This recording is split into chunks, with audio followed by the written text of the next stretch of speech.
Պարոն Խաչատրյան, անդրադառնանք ԵՏՄ-ում Նիկոլ Փաշինյանի ելույթին, ճիշտ ելույթին չէ, լսեցին, գնաց ԵԱՏՄ, ինչպես ասում էր, նայեց ԵՏՄ երկրների ղեկավարների աչքերի մեջ, փաստերը դրեց սեղանին, ինչ է կարծում, այս ամեն ինչից հետո արդյոք կլուծվեն սահմանափակումները, արգելքները կարող են հանվել, թե ԵԱՏՄ-ից քննարկումը եւ Փաշինյանի ելույթը կարող է էլի ճիշտ չընկալվի։ Հիմա տեսեք, Հայաստան-ԵԱՏՄ, Հայաստան-Ռուսաստան հարաբերությունները։ Ռուսաստանն ասում է, այն ձուկը, որը դու մտցնում ես իմ տարածք, իմ ստանդարտներին, իմ նորմերին չեն համապատասխանում։ Այստեղ ԵԱՏՄ-ն ինչ կապ ունի։ Ինչ կապ ունի, ասում է ձուկը, որը դու մտցնում ես, իմ պահանջներին չի համապատասխանում։ Նիկոլ Փաշինյանն էլ փոխանակ մատից, աչքից, փոխանակ ուրեմն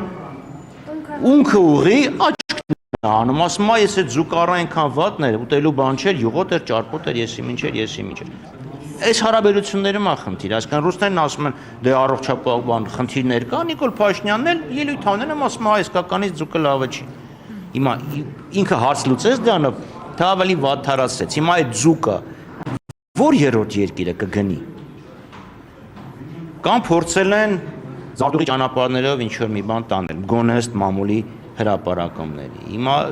ինչ կապ ունի սա։ Իսկ իրավիճակը չի շփվի հերթական անգամ։ Ես չեմ կարծում, որովհետև քանի խնդիրը չի լուծվել, իսկ խնդիրը քաղաքական արտության մեջ խնդիր է։ Հայաստանի Հանրապետությունը ընդունել է օրենք, ասում է գնամ դեպի Եվրոպական միություն։ Ռուսներն ասում են, Եվրոպական միությունը Հայաստանի դեմ վարում են գծված ճշնամական քաղաքականություն եւ հետեւաբար դու գնում ես միանաս մեր դեմ ճշնամաբար տրամադրված բլոկի մենք մեզ պատասխանելու իրավունք ենք վերապահում։ Դուք էլ որոշեք, կողմնորոշվեք, գնում եք թե չեք գնում։ Ինքը հերթով քաջալերված է, ինչքան հեռու է Եվրամիություն գնալը Փաշինյանը։ Շատ լավ, այդ դեպքում հարցը առաջանում, դու այսօր հայտարարելով քո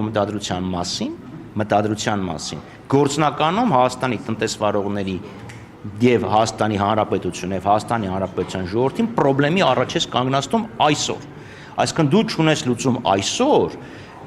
այսօրվա փաստացի խնդրը փորձում ես փոխհատուցել ինչ որ մի պահ հեռավոր ապագայում հնարավոր շահերով, հնարավոր դրական ազդեցություններով, բայց խնդրը այսօր լուծում է առաջ։ Պարոն Խաչատրյան, քան որ բայց ներողություն եմ խնդրում, էլի։ Այն որ Հայաստանի Հանրապետությունը, այս իշխանությունները, այս կառավարությունը դեռ տարիներ առաջ պետք է աշխատել տնտեսության դիվերսիֆիկացման ուղղությամբ, որպեսզի մի առևտրային գործընկերոջ հետ հնարավոր եւ փաստացի բարդությունները այդքան ճակատագրական նշանակություն չունենային, դա փաստ է, բայց ինչ են արել այս մարդիկ, որևէ բան չեն արել։ Ինչ որ մեկը Հայաստանից եւ իշխանություններին մոտ կանգնած բիզնես կամ նույնիսկ կարող է բիզնեսներ Ռուսաստանից ներմուծում էր ոսկի, արտանում էր Միացյալ Արաբական Էմիրատներ, թվերի վրա տնտեսության աճը կա, գալիս ասում են, տեսեք, ինչ լավ է, մենք ինչ լավ ենք աշխատել։ Մտածելով, թե պապը ամեն օր փլավ է ուտելու, բայց մոր այդ փլավը կանգնեց պապի բգին։ Ինչ են իրան կարել, ոչ մի բան չեն արել։ Գնացել է ԵԱՏՄ Ղրղստանի հետ համաձայնագիր է կնքում։ Այո, բայց դա պետք է արվեր 5 տարի առաջ, 10 տարի առաջ։ Եվ ես նաև չգիտեմ, թե իրանք Ղրղստան ինչ են արտահանելու։ Սովետի թվին իշխանձուկը Սևանից արտահանվեց Իսիկուլ, հասնում է մինչև մետր ու կես, համեղջի, դրանից հետո ինչ արվել, ես իրոք չգիտեմ։ Համեղջին իմ անձնական սուբյեկտիվ դատողությունն է, կերել եմ ասում եմ։ Պարոն Խաչատրյան, քանի որ ասում եք, որ այսինքն բոլոր կողմերն են դա ասում, որ ստեղծված իրավիճակի հիմնական բանը քաղաքական է որոշումը եւ նաեւ ասում եք թե ինչ քայլեր վերեցին այս քաղաքական իրավիճակին։ Հիմա սա նշանակում է, որ քաղաքական պետք է լինի նաև սրանից լուծումը։ Ինչպիսին, ինչ պետք է անի, այդ օրենքը ընդունվել է, հնարավոր դժգոհությունները Ռուսաստանից հնչում են։ Հիմա ինչ պետք է անի, կա ինչ որ շանս, որ դեռ իշխանությունը կարող է քաղաքական շանս օգտագործել եւ այս խնդիրների լուծում։ Հիմա դուք ինչ եք ասում եք Միխայել Արքարակցես ձորը 7 խելոքներով հավաքվեք որոշեք ոնց եք անում։ Իշխանությունը ինչպես Ուտարապես դա եք ասում, նախ եւ առաջ։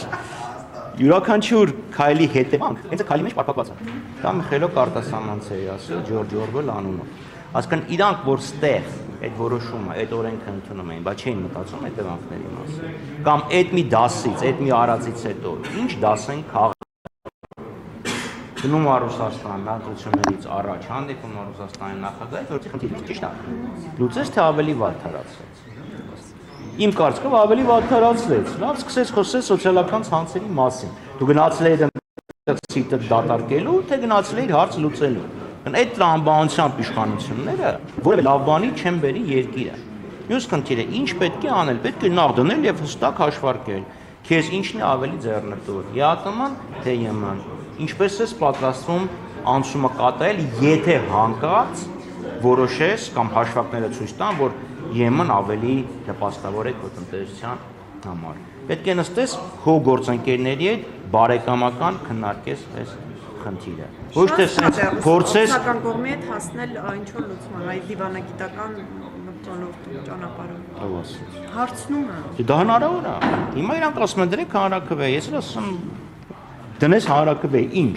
Եվրոպական միությունը քեզ չի սպասում։ Հասկանում ես, չէ՞, թուրքական օրինակը մեր աչքի առաջ է։ 40 տարի է թուրքերը դռները ճանկրտում են, ասում են գնում ենք ԵՄ։ ԵՄ-ն թողես, թե չէ։ Վրաստանի օրինակը քո առաջ է։ Այսինքն եթե դու իրական քաղաքականությունը անտեսում ես եւ սկսում ես ինչ որ կարճաժամկետ քաղաքական դիվիդենդների համար խաղալ տնտեսությանը, թե դու խնդրեմ ես ունենալու։ Ես հարցին շարունակեմ։ Լավ, կառավարության կառուցվածքի եւ գործունեության մասին օրենքում փոփոխություններ են առաջարկել։ Արտաքին գործերի եւ միջազգային առևտրի նախարարությունները ինչ են անում, էլի տնտեսությունը քաղաքականությանը ստորադասելու են։ Փոխանակ տնտեսությունը հաշվի առեն արտաքին քաղաքականությունը որոշելից ուղղակի տնտեսությունը ստորադասելու են քաղաքական կասկածելի ինչ-որ առավելությունների դիմաց։ Այսինքն ձեր հարցինի պատասխան պետք է հստակ նստել թղթով գրիչով հաշվարկել եւ որոշել։ Բայց պետք է հաշվի առնել հետեւյալը։ Ցավը այսօր է։ Լուծումը Աստված գիտի է։ Եվ այդ ցավը զգում ենք մենք բոլորս ամբողջ մեր տնտեսությունը։ 350 միլիոնի նոր վարկ են վերցնում, բյուջետային աջակցության վարկ են վերցնում։ Ինչի համար։ Որովհետև իրենց լուծումները բերելու են լուրջ տնտեսական աղետներ։